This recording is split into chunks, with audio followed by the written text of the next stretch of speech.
ನಮಸ್ತೆ ವೀಕ್ಷಕರೇ, ನಿತ್ಯ ಜ್ಯೋತಿರ ವಾಸ್ತು ಭವಿಷ್ಯ ವಿಶೇಷ ನೇರ ಪ್ರಸಾರ ಕಾರ್ಯಕ್ರಮಕ್ಕೆ ಸ್ವಾಗತ. ವೀಕ್ಷಕರೇ, ಇವತ್ತಿನ ನಮ್ಮ ಗುರುವಾರದ ಸಂಚಿಕೆಯಲ್ಲಿ ತುಲಾ ರಾಶಿಯವರು ಇವತ್ತಿನ ಸಂಚಿಕೆಯನ್ನು ಮಿಸ್ ಮಾಡ್ಕೊಳ್ಬೇಡಿ. ಏಕೆಂದರೆ ಈಗ ಏನು ಜುಲೈ ಪ್ರಾರಂಭ ಆಗಿದೆ, ಇವತ್ತು 2ನೇ ದಿನದಲ್ಲಿ ನಾವಿದ್ದೀವಿ. ಕಂಪ್ಲೀಟ್ ಇನ್ನು 31 ದಿನ ಏನಿದೆ ಜುಲೈ ತಿಂಗಳಿನಲ್ಲಿ ನಿಮ್ಮ ಒಂದು ಮಾಸ ಭವಿಷ್ಯ ಹಾಗೆ ಭವಿಷ್ಯವಾಣಿ ಕಂಪ್ಲೀಟ್ ಜುಲೈ ತಿಂಗಳಿನಲ್ಲಿ ಯಾವ ರೀತಿಯಾಗಿದೆ ಅಂತ ಹೇಳಿ ತುಲಾ ರಾಶಿಯವರು ತಿಳ್ಕೊಳ್ಬೋದು. ಜೊತೆಗೆ ಏನಾದರೂ ಸ್ವಲ್ಪ ಅಡಚಣೆಗಳು ತೊಂದರೆಗಳು ಎದುರಾದಂಥ ಸಂದರ್ಭದಲ್ಲಿ ಪರಿಹಾರ ಭಾಗಕ್ಕೆ ಏನು ಮಾಡ್ಕೊಳ್ಬೇಕು, ಇದಕ್ಕೋಸ್ಕರ ಗುರೂಜಿಗಳು ಸಹ ನನ್ನ ಜೊತೆ ಇದ್ದಾರೆ, ಎಲ್ಲ ಮಾಹಿತಿಗಳನ್ನು ನೀಡ್ತಾರೆ.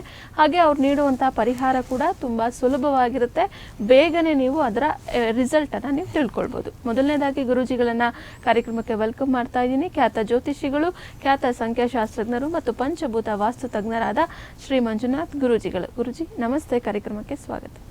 ಆದಿತ್ಯಾಯ ಚ ಸೋಮಾಯ ಮಂಗಳಾಯ ಬುಧಾಯ ಚ ಗುರು ಶುಕ್ರ ಶನಿರ್ಭಾಷ ರಾಹುವೇ ಕೇತುವೇ ನಮಃ.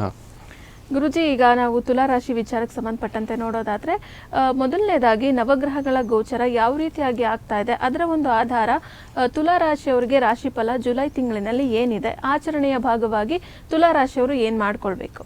ನೋಡಿ, ಪ್ರತಿಯೊಂದು ಮಾಸಿಕ ಫಲದ ಗೋಚಾರದ ವಿಚಾರವಾಗಿ ನೀವು ನೋಡ್ತಾ ಹೋದರೆ ದೊಡ್ಡ ಗ್ರಹಗಳ ಗೋಚಾರ ಪ್ರಮುಖವಾಗಿ ಗುರು ಭಗವಾನರು ತುಲಾರಾಶಿಯವರಿಗೆ ಭಾಗ್ಯದಿಂದ ದಶಮ ಭಾವಕ್ಕೆ ಕಳೆದ ತಿಂಗಳು ಏನು ಗೋಚಾರವಾಗಿದ್ರು ಇದೇ ತಿಂಗಳು ಕೂಡ ಅದೇ ಹಾಗೆ ಮುಂದುವರಿಯುವಂಥದ್ದು. ಸೊ ಅಲ್ಲಿಗೆ ಪೂರ್ಣ ಪ್ರಮಾಣದಲ್ಲಿ ಗುರುಬಲ ಇಲ್ಲ ಅಂದರೂ ಕೂಡ ಕೇಂದ್ರ ಭಾವದ ಗುರುವಿನ ಒಂದು ಫಲಗಳು ಸಿಗ್ತಾ ಇರುತ್ತೆ. ಇನ್ನು ಉಳಿದಂತೆ ದೊಡ್ಡ ಗ್ರಹಗಳಲ್ಲಿ ಒಂದು ಶನೇಶ್ವರನ ಗೋಚಾರ ಅಂತ ತಗೊತೀವಿ. ಇಲ್ಲಿ ಚತುರ್ಥ ಮತ್ತು ಪಂಚಮಾಧಿಪತಿಯಾಗಿ ಶನೇಶ್ವರ ಗ್ರಹರು ತುಲಾರಾಶಿಯವರಿಗೆ ಯೋಗಕಾರಕರಾಗಿ ಷಷ್ಠ ಭಾವದಲ್ಲಿ ಪ್ರಸ್ತುತ ಏನು ಮುಂದುವರಿತಾ ಇದ್ದಾರೋ, ಆದರೆ ಬಹುಮುಖ್ಯವಾಗಿ ಜುಲೈ 26ನೇ ತಾರೀಕು ನಂತರ ಶನಿ ವಕ್ರಿಯಾಗಿ ಪಂಚಮ ಭಾವದ ಫಲ ಕೊಡಲು ಸಿದ್ಧರಾಗಿರ್ತಾರೆ. ಇದೊಂದು ಒಳ್ಳೆಯ ವಿಚಾರ. ಇನ್ನು ಉಳಿದಂತೆ 4ನೇ ತಾರೀಕು ಜುಲೈದಂದು ನಿಮ್ಮ ರಾಶಿಯ ರಾಶಾಧಿಪತಿ ಶುಕ್ರ ಗ್ರಹರೇ ಕೂಡ ಇಲ್ಲಿ ತುಂಬ ವಿಶೇಷವಾಗಿ ದಶಮದಿಂದ ಲಾಭ ಸ್ಥಾನಕ್ಕೆ ಗೋಚಾರದಲ್ಲಿ ಸೂರ್ಯನ ಮನೆಗೆ ಪ್ರವೇಶ ಆಗ್ತಿರುವಂಥದ್ದು. ಹಾಗೆ ಜುಲೈ 16ನೇ ತಾರೀಕರಂದು ಲಾಭಾಧಿಪತಿಯಾದ ಸೂರ್ಯ ಭಗವಾನರು ಪ್ರಸ್ತುತ 9ನೇ ಮನೆಯಲ್ಲಿದ್ದು ದಶಮ ಭಾವಕ್ಕೆ ಕೇಂದ್ರ ಭಾವದಲ್ಲಿ ಗುರು ಒಟ್ಟಿಗೆ ಗೋಚಾರ ಆಗ್ತಾರೆ. ಗುರು ಆಲ್ರೆಡಿ ಅಲ್ಲಿದ್ದಾರೆ, ಸೂರ್ಯ ಕೂಡ ಬಂದು ಅಲ್ಲಿ ಸೇರ್ಕೊತಾರೆ 17ನೇ ತಾರೀಕು ನಂತರ. 25 ಜುಲೈ ನಂತರ ಬುಧ ಭಗವಾನರು ದಶಮ ಸ್ಥಾನದಿಂದ ವಕ್ರಿಯಾಗಿ ಭಾಗ್ಯಸ್ಥಾನದಲ್ಲಿ ಒಂದು ತುಂಬ ವಿಶೇಷವಾಗಿ ಇಲ್ಲಿ ಒಂದು ಮಿಥುನ ರಾಶಿಯಲ್ಲೇ ಮುಂದುವರಿಯುವಂಥದ್ದು. ಹಾಗೆ ಉಳಿದಂತೆ ಗ್ರಹಗಳಾದ ಒಂದು ರಾಹು, ಕೇತು, ಮಂಗಳ ಕಳೆದ ತಿಂಗಳ ಗೋಚಾರದಲ್ಲಿ ಹೇಗಿತ್ತು ಅದು ಹಾಗೆ ಮುಂದುವರಿಯುತ್ತೆ ಜುಲೈ ತಿಂಗಳಲ್ಲೂ ಕೂಡ ಅಂತ ಹೇಳ್ತೀವಿ.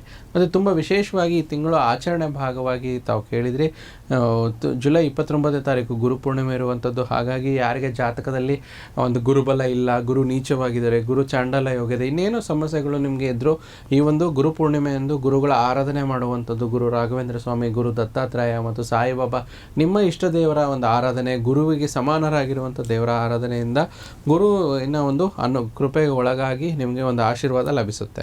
ಗುರು ಯಾರಿಗೆ ಇವತ್ತೆಲ್ಲ ಸಂತಾನಕ್ಕೂ ಬೇಕು, ಹಣಕ್ಕೂ ಬೇಕು, ಧನಕಾರಕ ಗ್ರಹ.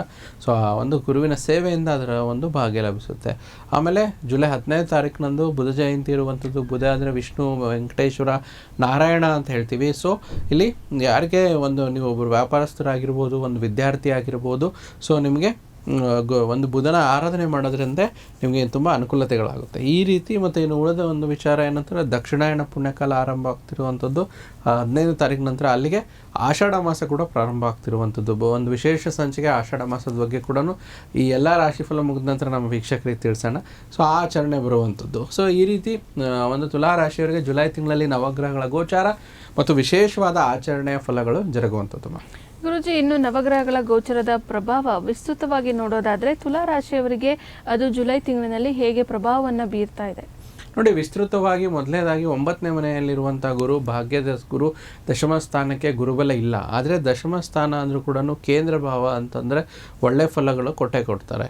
ಸೊ ಇಲ್ಲಿ ನಿಮ್ಗೆ ಏನಾಗುತ್ತಂದರೆ ಶನಿ ಪರಮಾತ್ಮ ಕೂಡ ಇಲ್ಲಿ ಒಂದು ಚತುರ್ಥಾಧಿಪತಿ, ಪಂಚಮಾಧಿಪತಿ ಮತ್ತು ಪೂರ್ವ ಪುಣ್ಯದ ಅಧಿಪತಿಯಾಗಿ ಷಷ್ಠಭಾವದಲ್ಲಿ ಇದ್ದರೂ ಕೂಡ ವಕ್ರಿಯಾಗಿ ಪಂಚಮ ಭಾವದಲ್ಲಿ ಉತ್ತಮ ಫಲ ಕೊಟ್ಟರೆ, ಇಲ್ಲಿ ದಶಮ ಶುಕ್ರ ಇರುವಂಥದ್ದು, ದಶಮ ಗುರು ಇರುವಂಥದ್ದು ಒಳ್ಳೆ ಫಲಗಳನ್ನು ಕೊಡ್ತಾರೆ.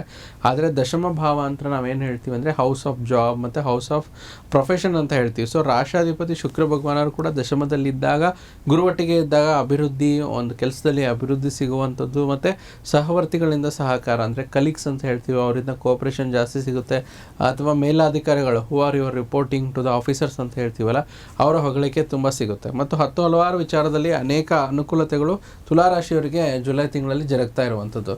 ಮತ್ತು ತುಂಬ ಒಂದು ವಿಚಾರದಲ್ಲಿ ಒಂದು ಸಕಾರಾತ್ಮಕ ಅಂದರೆ ಸಾಲಬಾಧೆ ಕಡಿಮೆ ಆಗುವಂಥದ್ದು, ರೋಗ ಕಡಿಮೆ ಆಗುವಂಥದ್ದು, ಎಲ್ಲರನ್ನೂ ಧೈರ್ಯದಿಂದ ಮಾತಾಡಿಸುವಂಥ ಒಂದು ಕೆಲಸ ಮಾಡ್ತಿರುವಂಥದ್ದು, ಅಣ್ಣ ತಮ್ಮಂದರ ಸಹಕಾರ ವಿಶೇಷವಾಗಿ ಸಿಗುತ್ತೆ, ಕುಟುಂಬದಲ್ಲಿ ಒಗ್ಗಟ್ಟು ಮೂಡುವಂಥದ್ದು. ಇದರಿಂದ ಮಾನಸಿಕ ಸ್ಥಿತಿಗತಿಗಳು ಕೂಡ ಚೆನ್ನಾಗಾಗುತ್ತೆ, ಶತ್ರುಗಳ ಒಂದು ಕಡತ ಆಗುತ್ತೆ, ಅನುಕೂಲತೆಗಳಿಗೆ ಹೆಚ್ಚಿನ ಒಂದು ಗುರು ಭಗವಾನರಿಂದ ಆಶೀರ್ವಾದ ಕೂಡ ಸಿಗುತ್ತೆ.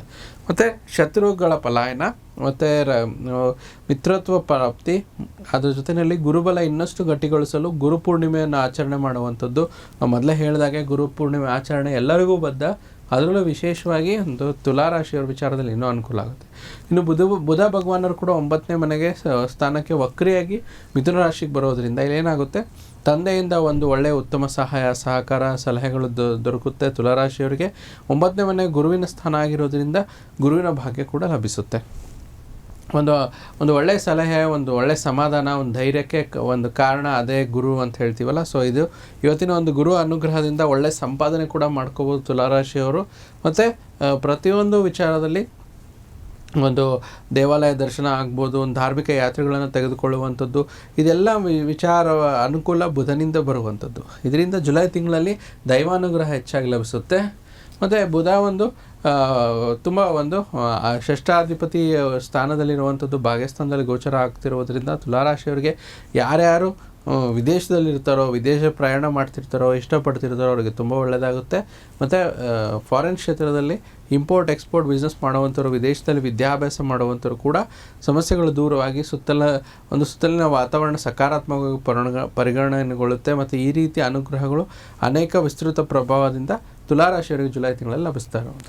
ಗುರುಜಿ, ರಾಷ್ಟ್ರಾಧಿಪತಿ ಗೋಚರ ಯಾವ ಸ್ಥಿತಿಯಲ್ಲಿ ಆಗ್ತಾ ಇದೆ, ಇದರಿಂದ ಎಷ್ಟು ಅನುಕೂಲತೆಗಳನ್ನು ತುಲಾರಾಶಿಯವರು ಜುಲೈ ತಿಂಗಳಿನಲ್ಲಿ ಪಡೆದುಕೊಳ್ತಾರೆ, ಎಷ್ಟು ಲಾಭ ಎಷ್ಟು ನಷ್ಟ ಇದೆ ಇವರಿಗೆ? ನೋಡಿ, ರಾಷ್ಟ್ರಾಧಿಪತಿಯ ಗೋಚಾರ ತುಂಬ ವಿಶೇಷವಾಗಿ ಬಹಳ ಒಳ್ಳೆಯ ಅಂಶ. ಸೂರ್ಯ ಭಗವಾನರು ಸ್ವಲ್ಪ ಶತ್ರುಗ್ರಹ ಆಗಿರೋದ್ರಿಂದ ಸ್ವಲ್ಪ ಫಲಗಳು ನಿಧಾನ ಬರ್ಬೋದು. ಅಂದರೆ ಸಿಂಹ ರಾಶಿಗೆ ಒಂದು ರಾಷ್ಟ್ರಾಧಿಪತಿ ಬರೋದ್ರಿಂದ. ಸೊ ಇಲ್ಲೇನಾಗುತ್ತೆ, ಲಾಭಸ್ಥಾನಾಧಿಪತಿ ಸೂರ್ಯ ಭಗವಾನರು ಕೂಡ ದಶಮ ಮತ್ತು ಕೇಂದ್ರ ಸ್ಥಾನಕ್ಕೆ ಅಧಿಪತಿಯಾಗಿ ಗುರುವಟ್ಟಿಗೆ ಸೇರಿಕೊಳ್ಳುವಂಥದ್ದು ಎಲ್ಲಿ ಒಂದು ದಶಮ ಸ್ಥಾನದಲ್ಲಿ. ಸೊ ಇದರಿಂದ ತುಂಬ ವಿಶೇಷವಾಗಿರೋದ್ರಿಂದ ಒಂದು ಸಮೃದ್ಧವಾಗಿ ವಾಹನ ವಸ್ತು ಇತ್ಯಾದಿ ಖರೀದಿ ಅಂತ ಹೇಳ್ತೀವಿ, ರಾಜನ ಕೃಪೆಗೆ ಒಳಗಾಗುವಂಥ ಪುತ್ರ ಸೌಖ್ಯ ಪ್ರಾಪ್ತಿ, ಒಳ್ಳೆಯ ಅನುಕೂಲತೆಗಳು ಕೂಡ ಜರುಗುತ್ತೆ.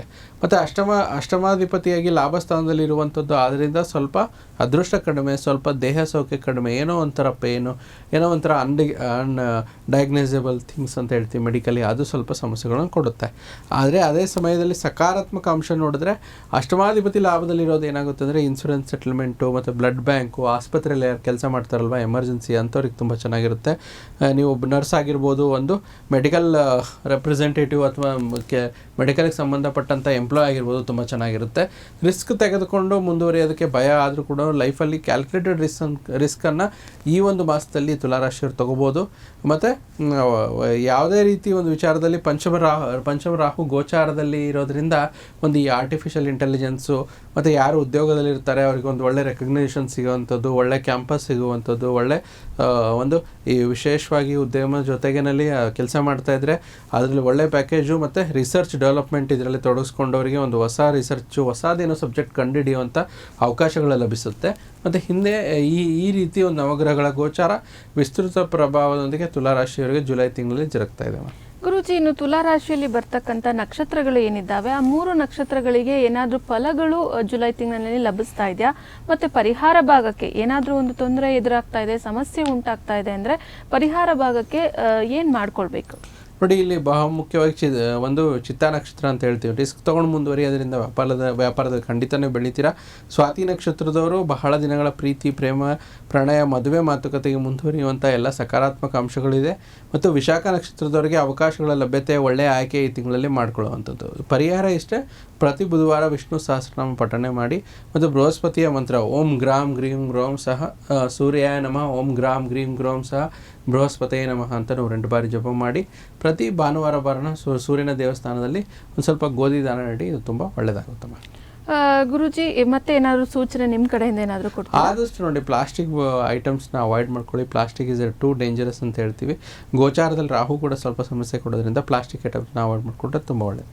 ನೋಡಿದ್ರಲ್ಲ ವೀಕ್ಷಕರೇ, ಇವತ್ತಿನ ಸಂಚಿಕೆಯಲ್ಲಿ ತುಲಾ ರಾಶಿಯವರು ಖಂಡಿತವಾಗ್ಲೂ ಗುರುಜಿ ತಿಳಿಸಿರುವಂಥ ಪರಿಹಾರ ಮತ್ತು ವಿಶೇಷ ಸೂಚನೆಯನ್ನು ಫಾಲೋ ಮಾಡಿ ಮತ್ತಷ್ಟು ಲಾಭವನ್ನು ನೀವು ಸಿದ್ಧಿಸ್ಕೊಳ್ಳಿ ಅಂತ ಹೇಳ್ತಾ, ಗುರುಜಿ ಇಷ್ಟೊತ್ತು ನಮ್ಮ ಜೊತೆ ಇದು ತುಲಾ ರಾಶಿಯ ವಿಚಾರಕ್ಕೆ ಸಂಬಂಧಪಟ್ಟಂತೆ ಅನೇಕ ಮಾಹಿತಿಗಳನ್ನ ತಿಳಿಸಿದ್ದೀರಾ ಮತ್ತು ವಿಶೇಷ ಎಚ್ಚರಿಕೆಯನ್ನು ಅವ್ರಿಗೆ ನಿಮ್ಮ ಕಡೆಯಿಂದ ನೀಡಿದ್ದೀರಾ. ಗುರುಜಿ ಧನ್ಯವಾದಗಳು. ಕೃಷ್ಣಾರ್ಪಣಮಸ್ತು. ವೀಕ್ಷಕರೇ, ಇವತ್ತಿನ ಈ ಸಂಚಿಕೆಯನ್ನು ಇಲ್ಲಿಗೆ ಮುಗಿಸ್ತಾ ಇದ್ವಿ. ಮತ್ತೊಂದು ಸಂಚಿಕೆಯಲ್ಲಿ ಮತ್ತೊಂದು ರಾಶಿಯೊಂದಿಗೆ ಭೇಟಿಯಾಗೋಣ. ನೋಡ್ತಾ ಇರಿ ಪ್ರಗತಿ ಟಿವಿ, ಇದು ನಿಮ್ಮಿಂದ ನಿಮಗಾಗಿ.